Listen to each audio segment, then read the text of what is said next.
সবাইকে নিয়ে যাওয়া হয় হাসপাতালে। আমরা আইছি, তারপর সবার কাছেই শুনছি যে ওই পটকা মাছ খাইয়ে অনেকজনই আর কি অসুস্থ আর একদম মারা গেছে। কাউখালী উপজেলা স্বাস্থ্য কমপ্লেক্সের জরুরি বিভাগে পৌঁছানোর আগেই ফাতেমার নিথর দেহ জানিয়ে দেয় বিষক্রিয়া তার ছোট্ট প্রাণ কেড়ে নিয়েছে।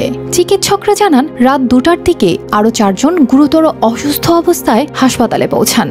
ফাতেমার মা, খালা, নানি সহ আরও 2 সদস্য তখন মৃত্যুর সঙ্গে লড়ছেন।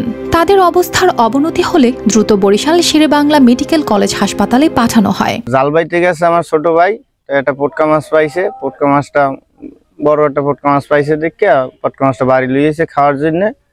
তখন মায়ের রান্ধিয়ে দিয়েছে, এটা 5 জনে খাইছে। খাওয়ার পরে ওই আমার ভাগ্নিজ্ঞ মারা গেছে আর 4 জন বরিশাল। এই ঘটনায় পুরো এলাকায় নেমে এসেছে শোকের ছায়া।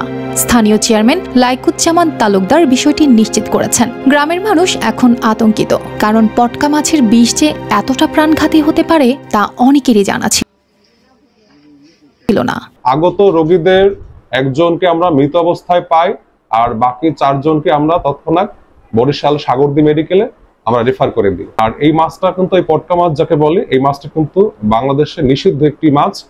তো নিষিদ্ধ রাক্ষসে প্রজাতীয় মাছ, কিন্তু তবুও কিছু মানুষ এই মাছটা খায় এবং যার কারণে অনেক সময় তারা বিষক্রিয়া আক্রান্ত হয় এবং বেশি মাত্রায় বিষক্রিয়ার ফলে অনেকে মৃত্যুবরণ করে। এটি আসলে আমাদের দেশে একটি নিষিদ্ধ মাছ। পটকা মাছের বিষ পৃথিবীর অন্যতম শক্তিশালী বিষগুলোর একটি। এর বিষক্রিয়ায় কয়েক ঘন্টার মধ্যেই মৃত্যু হতে পারে। তাছাড়া এটির কোনো প্রতিষেধকও নেই।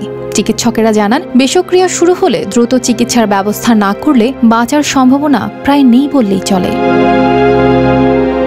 News desk, RTV।